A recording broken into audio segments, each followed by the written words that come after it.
नमस्कार दोस्तों, आप सबका स्वागत है हिंदी की इस ऑनलाइन क्लासेस में।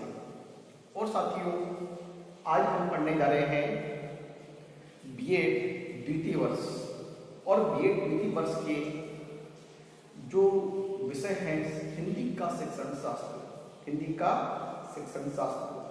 और इसी के अंतर्गत हमारी जो प्रथम इकाई है हिंदी शिक्षण में मूल्यांकन, हिंदी शिक्षण में मूल्यांकन, और उसी के अंतर्गत हमारा जो प्रकरण है जो चल रहा है नीलपत्र का परिचय। हमने साथियों पढ़ा था कि नीलपत्र बनाते हैं वो एक बालक के लिए ठीक उसी प्रकार लागू होता है जिस प्रकार एक भवन नींव के ऊपर टिका होता है। और उसी के अंतर्गत हम ये जब नीलपत्र का निर्माण करते हैं, हमने जो विषय वस्तु को पढ़ाया है, जिन कौशलों का उपयोग करते हुए हमने भाषा की नींव को मजबूत करने का जो एक शिक्षण लक्ष्य तय किया है, उन शिक्षण लक्ष्यों की प्राप्ति हमें कहाँ तक हुई है, इस बात को लेकर हम एक जांच पत्र का निर्माण करते हैं और वो हिंदी नीलपत्र के नाम से हमसे समझते हैं। तो साथियों, उस नीलपत्र का निर्माण कैसे किया जाए और एक अच्छा नीलपत्र जो एक विषय वस्तु से संबंधित होना चाहिए वो किस प्रकार का होना चाहिए, उसमें किस प्रकार की मतलब ऐसी क्या गुणवत्ताएं होनी चाहिए जिसे हम एक अच्छा नीलपत्र कह सकें। उसी के अंतर्गत साथियों मैं आपको बताना चाहूँगा कि हमारा जब उद्देश्य अनुरूप जब अंक भार तय करते हैं तो हमने निबंधात्मक प्रश्नों के बारे में पढ़ा था, और आज हम पढ़ने जा रहे हैं लघुत्तरात्मक प्रश्नों के बारे में। अब साथियों, लघुत्तरात्मक प्रश्न वो होते हैं जो मतलब निबंधात्मक प्रश्नों से में उसमें बालक का बौद्धिक और श्रम शक्ति थोड़ी कम खर्च करनी होती है, कम व्यय इसलिए करनी पड़ती है कि वो ऐसे प्रश्न होते हैं, लघुत्तरात्मक प्रश्न इस प्रकार के प्रश्न होते हैं जिसके अंतर्गत ये निबंधात्मक प्रश्न में किसी प्रकार की कोई कमी रह जाती है तो उस कमी का भुगतान करते हैं, और ये प्रश्न उस कमी को लगभग पूरा उसमें कुछ कमी रहती है तो लघुत्तरात्मक प्रश्न के माध्यम से हम उसे बिंदुवार कुछ पूरा करने की कोशिश करते हैं। इसलिए इस नीलपत्र के अंतर्गत लघुत्तरात्मक प्रश्न का भी उतना ही महत्व है जितना निबंधात्मक प्रश्न का महत्व है। तो अब जो लघुत्तरात्मक प्रश्न है और वो किस प्रकार के होने चाहिए, निबंधात्मक प्रश्न की बात जब ये बताई कर रहे हैं तो उनका मतलब किस प्रकार होने चाहिए। तो सबसे पहले हम ये बात करना चाहते हैं कि ये जो प्रश्न होते हैं ये क्या करते हैं, हम ये मान लीजिए कि ये प्रश्न निबंधात्मक प्रश्नों के निबंधात्मक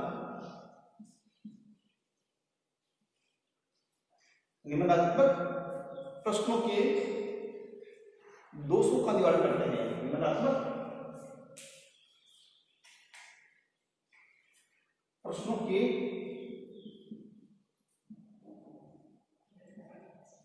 दोषों का निवारण करते हैं या निराकरण करते हैं, निराकरण करते हैं।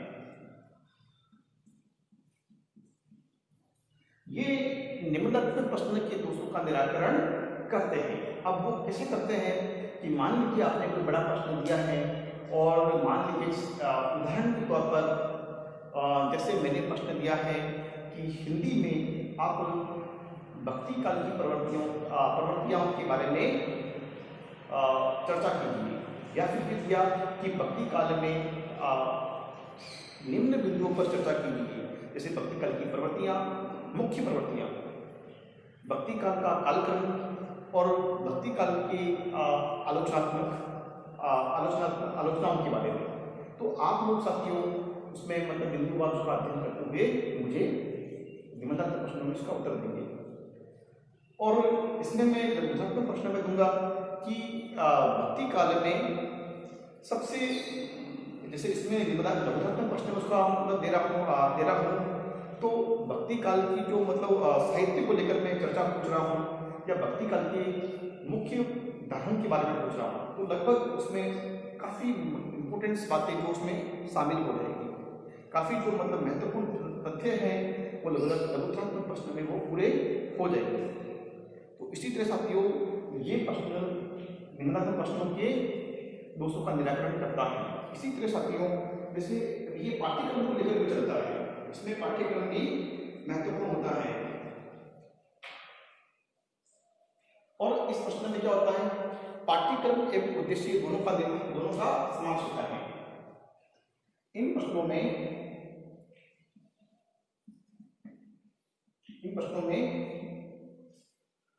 पाठ्यक्रम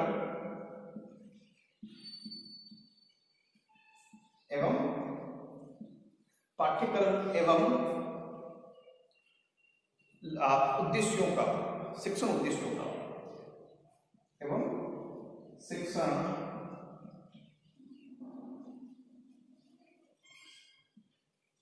उद्देश्यों का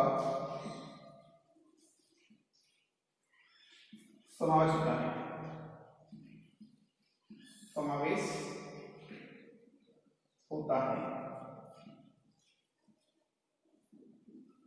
शिक्षण उद्देश्यों का समावेश होता है। अब शिक्षण उद्देश्यों का समावेश कैसा होता है कि ये प्रश्न जब निम्नात्मक प्रश्नों के दोषों का निराकरण कर रहे हैं तो क्या होगा कि इन प्रश्नों में शिक्षण उद्देश्य है ही सभी प्रश्नों में निर्धारित होंगे और पाठ्यक्रम में के साथ में इस प्रश्नों को दिया जाएगा। ऐसा नहीं कि सामान्य सी बात बच्चों को पूछ भी जाए, वो वस्तुनिष्ठ प्रश्नों और अति लघुधरात्मक में होगा, लेकिन इसमें पाठ्यक्रम में जो विषय वस्तु दी हुई है उसके अंतर्गत ही प्रश्नों को हमें पूछना होगा, नहीं तो क्या ये सिलेबस से बाहर का प्रश्न मतलब की श्रेणी में आ जाएगा। इसलिए इस प्रश्न में मतलब हमें पाठ्यक्रम का शिक्षण उद्देश्यों का विशेष ध्यान देना पड़ता है।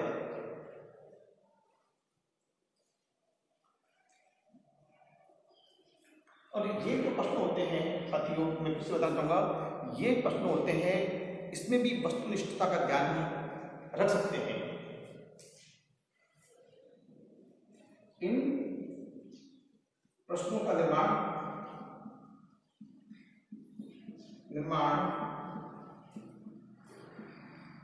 वस्तुनिष्ठता के आधार पर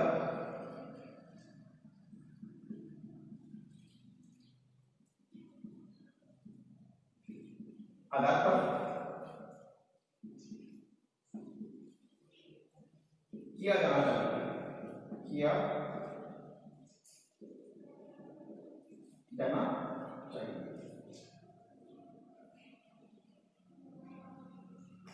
इन प्रश्नों का निर्माण वस्तुनिष्ठता के आधार पर किया जाना चाहिए। कैसे किया जाना चाहिए? वस्तुनिष्ठता के ऊपर ये होगा कि आपने निम्नात्मक प्रश्न के लिए जो नीलपत्र का जो पाठ्यक्रम तो आपने पढ़ाया है बालकों पूर्व में, उस पाठ्यक्रम के अंतर्गत आपको क्या करना है, वस्तुनिष्ठता से तात्पर्य मेरा ये है कि जैसे आपने कोई प्रश्न दिया है कि जैसे मान लीजिए संधि किसे कहते हैं, तो संधि की परिभाषा होती है, संधि 3 प्रकार की होती है, व्यंग्य संधि, स्वसंधि और विसर्ग संधि। लेकिन मैं कहूँगा संधि का परिचय देते हुए वस्तुनिष्ठ प्रश्न बनाने का तरीका कैसे होगा, वस्तुनिष्ठता का ध्यान किसे होगा, संधि किसे कहते हैं एवं संधि की प्रत्येक उपभेदों के बारे में वर्णन कीजिए, करते हुए निम्न बिंदु पर चर्चा कीजिए। अब संधि तो बता दिया, संधि 3 प्रकार की होती है, संधि किसे कहते हैं संधि का बता दिया, संधि के भेद बता दिए, स्वसंधि, विसर्ग संधि और व्यंजन संधि, तीनों भेद बता दिए।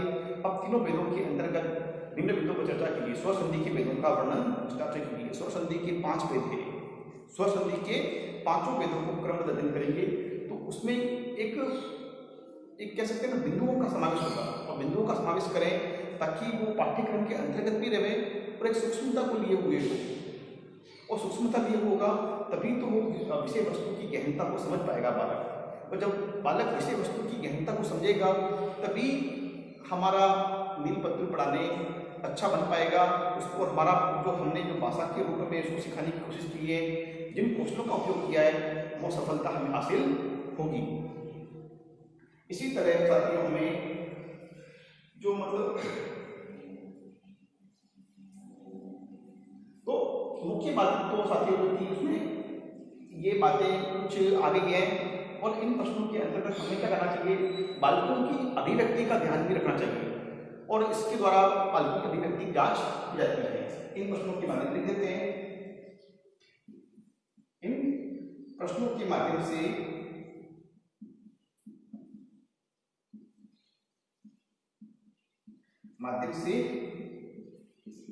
बालकों की भाषाई अभिव्यक्ति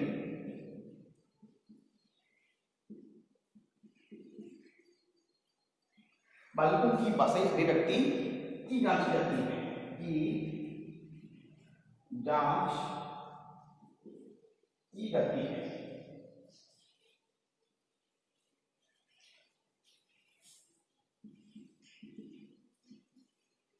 तो साथियों ये जो रचनात्मक प्रश्न में आपको मुख्य बात का जो ध्यान रखना है वो इस प्रकार के प्रश्न होने चाहिए। ठीक है साथियों, आज के लिए इतना ही और आगे हम फिर मिलेंगे। तब तक के लिए बहुत बहुत धन्यवाद।